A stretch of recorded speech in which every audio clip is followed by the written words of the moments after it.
You're listening to the Weekly Wrap-Up on Sprott Money News. Well, happy Friday from Sprott Money News and SprottMoney.com. It's Friday, January the 10th, 2020, and it's time for your weekly wrap-up. I'm your host, Craig Hemke, and joining us from about as south of the border as anybody can get is Eric Sprott himself. Eric, good morning. Hey, good morning, Craig. I'm down in Antarctica, and I'm staring out the window, and I see an island full of penguins over there, and we've seen a few while we're down here.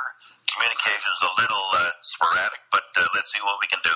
Let's see what we can do. I mean, for crying out loud, I think it's part of the amazing world we live in these days. I can be where I am, and you can be with the penguins, and we'll try to record something. Hey, and before we get started, it is a new year. It means we're also going to have a Chinese New Year soon, which also will impact the metals markets. You know that. But we're going to celebrate that at Sprott Money as well. It's going to be the year of the rat, so we'll have some gold bars, some gold and silver dragon coins for you on sale. So please stop by Sprott Money anytime and check out the deals page, and you'll find all kinds of great offers there. Okay, Eric, it's been one heck of a week. A lot of price action in gold as war premium came in, but now the war premium's coming back out. We're still actually up from where we were when all this started back on the evening of the 2nd. What are your thoughts as you've been watching all week? Notwithstanding the fact that I'm a little out of the action, I can still feel the chaos down here, okay? And as I read about the incident, there's some very, very odd things that I don't know the answers to, and I'm sure a lot of other people don't. But, you know, I was stunned when I read the words from President Trump saying Iran has standing down. That seemed like the most unlikeliest thing in the world that I could ever imagine. And as I read about what transpired then, it's come to hand that there was another news announcement shortly after the assassination that the U.S. was pulling their troops out of Iraq. I'm like, wow, where is this stuff coming from? Then, of course, said, no, that's a mistake. We're not taking our men out of Iraq. And then I'm reading today that the second and third highest ranking people in the military resigned. And I'm reading today that maybe this assassination wasn't even decided by Mr. Trump, but somebody else who was forced to resign, which creates this whole, well, what is the deep state running things here? And Trump has to roll with the punches here, because I must say, when I saw his news release announcing the assassination, I thought he looked like the most uncomfortable time I've ever seen President Trump. So chaos reigns in that. Chaos, of course, reigned in the price of gold going over 1,600, then coming right back down again. And the fact that you can have, it's a record short war, right? It's about half an hour long. And congratulations on the shortest war ever. But I'm sure there's going to be a lot more to play out from that. Yes, and it's important to note, again, we were 1530 before all this began, back on the 2nd.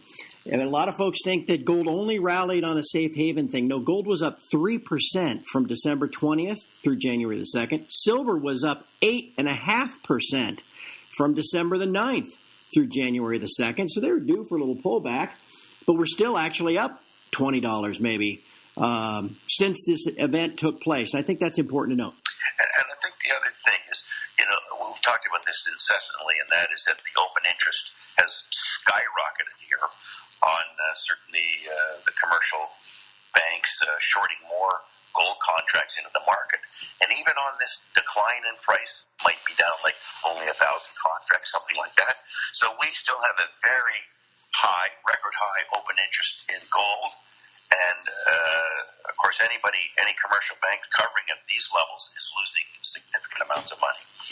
It would appear that we still have some kind of liquidity issues in the repo situation. It's been very difficult for me down here to get a total handle on it, but I gather that there's been larger and larger repo auctions, which sort of begs the question, well, why would they be getting higher when we've gone through the year-end tax thing and gone through the year and liquidity issues? So these auctions were pushing up into the 80s and 90s of billions per day. So that's still unresolved, and I think perhaps a big part of gold going up. Eric, I also want to point out to you, you talk about open interest. I just want to drop this stat on you before I forget. Everyone knows that 2018 was the largest year of central bank gold purchases since 1969 and the end of the London gold pool, something like 651 metric tons. Looks like 2019 will beat that at about 670 metric tons of physical demand. However, open interest rose by over 300,000 contracts. That means the banks created over 1,000 metric tons of paper. Holding it back, there's no doubt that without the commercial banks and their selling, gold would be considerably higher. And perhaps that one day when we had the assassination, when I'm sure the commercial banks would have said, hey, what's the point of us shorting into this? Because there was no purpose for it.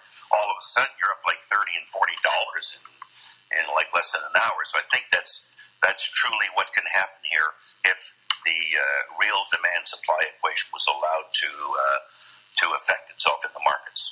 How about economically, Eric? We had the jobs report in the U.S. today. Came in below expectations for what that's worth. Probably more important, the wages. The average hourly earnings only up 0.1%. That belies, we're talking part-time jobs here. If there really was a shortage of applicants for really good jobs, wages would be rising. Well, it's interesting. You're absolutely right on that, and that's a very weak number. I mean, imagine getting a 1.2% annualized wage increase. That would be horrible for everyone. But when I reflected on, we had a very big increase in November. Now we've got a weak increase in December. But I would suspect that a lot of the seasonal adjustments have not reacted to the fact that because the online sales are so large, those people have to hire in November. They don't hire in December. In fact, they're starting to fire in December. So depending on when the survey was taken, the online guys might be letting staff go already. And, of course, the mainline retailer, he's not really adding much because the sales aren't going up at all. So there might be some seasonal adjustments that made November look a lot better than it should have. And of course, December ended up looking weak. And we had a pretty good uptick in gold here, at least held our own with the gain that we have this week. We have lots of data that's particularly the ISM manufacturing data, which is the weakest in 10 years. That was important. The Baltic is the weakest it's been in a long time. Truck sales are horrible. I thought one of the more interesting numbers was that the Perth Mint had sales in December of 79,000 ounces compared to the U.S. Mint's 2,000. Now, there's an interesting contrast. 79 versus 2. But I think the U.S. Mint sales are always very, very, very weak when prices go up because they always are priced out of the market for some bizarre reason. So, but the Perth Mints, they were up 170% year over year.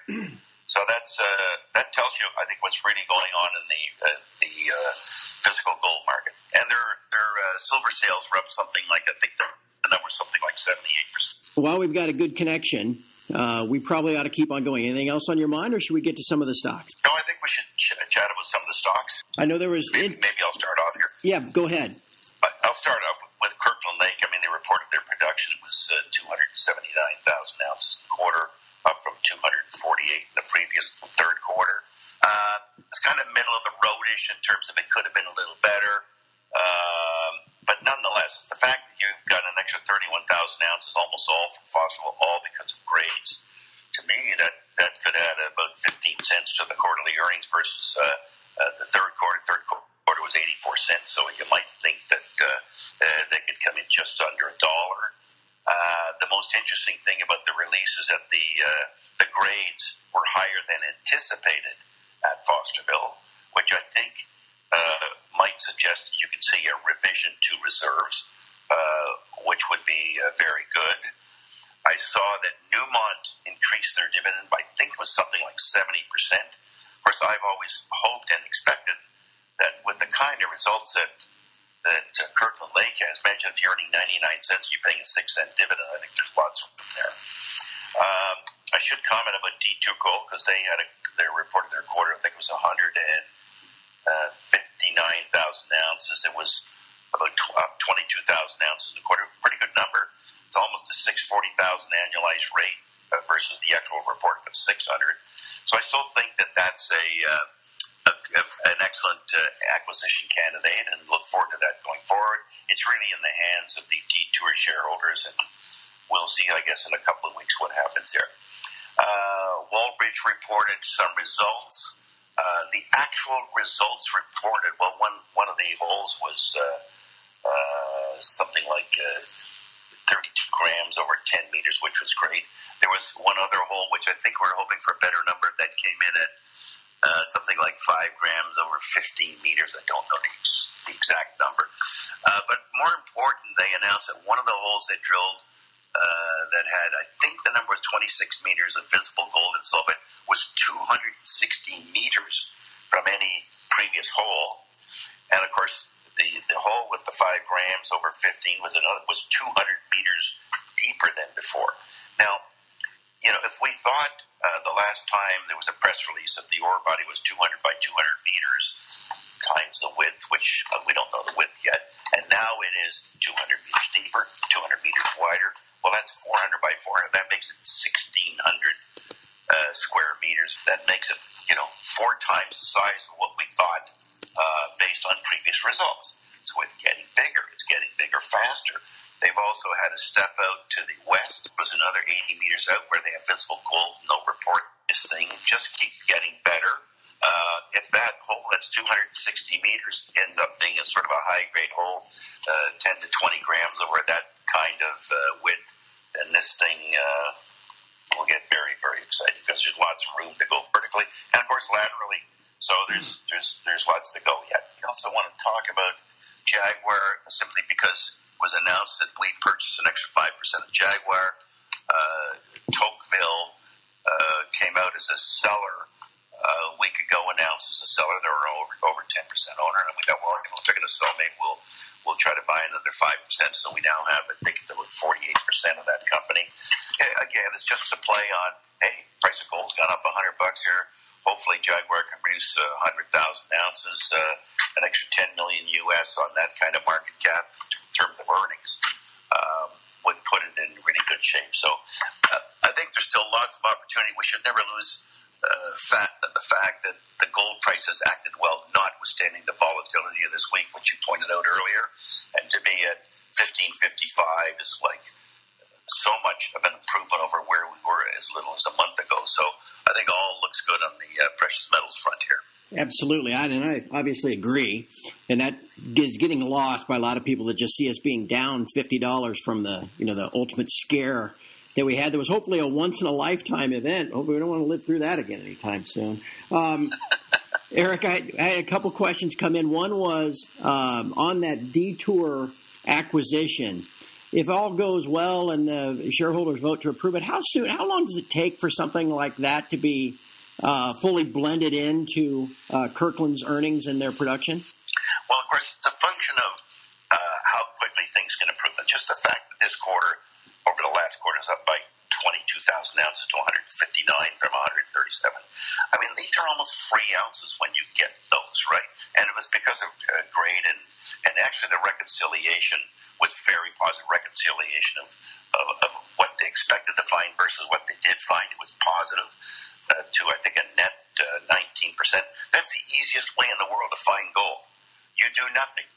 It's like Fosterville, all of a sudden they produce 50 grams instead of the expected 40 grams. All of a sudden it's like manna from heaven.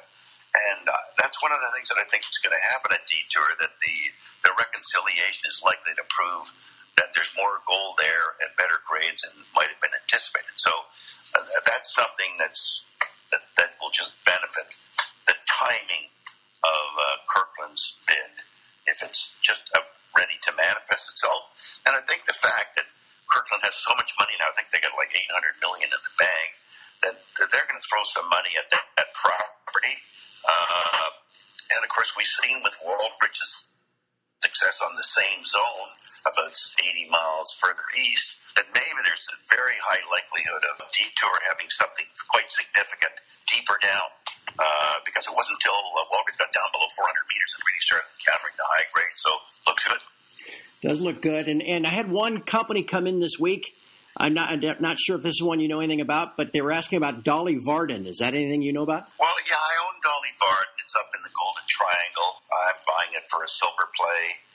Again, it's, we have exploration of kind of known areas where you're hoping that an old mine can become a new mine, which happens exceedingly often in this business. And just take a little, hopefully, drilling, time, and good luck to prove it out. And, of course, if it proves out, you make a vast return on your investment. If it doesn't prove out, well, then you're going to lose some money. But so far, it looks pretty good. All right, and one last thing before we go. If you recall, we talked a lot of stocks with Eric last month, as Eric was our expert for the Sprott Money Ask the Expert segment. In fact, we had two segments, one that dealt with gold miners and then a second one that dealt with silver miners. You can find both of them at sprottmoney.com. Click the Insights tab in the navigation bar, and you'll see the Ask the Expert page right there. This month, the expert will be Gerald Salente, noted trends researcher and trend forecaster. If you have any questions for Gerald, just email him to us at submissions, the word submissions, at sprottmoney.com. We'll try to work them in. And for now, it's probably best to wrap up, as I think we've lost our connection to the South Pole. But Eric will be back next week, as will I. It should be a very interesting week, so we look forward to speaking with you again next Friday on your next weekly wrap-up. But for now, from all of us at Sprott Money News and SprottMoney.com, thank you for listening, and have a great weekend.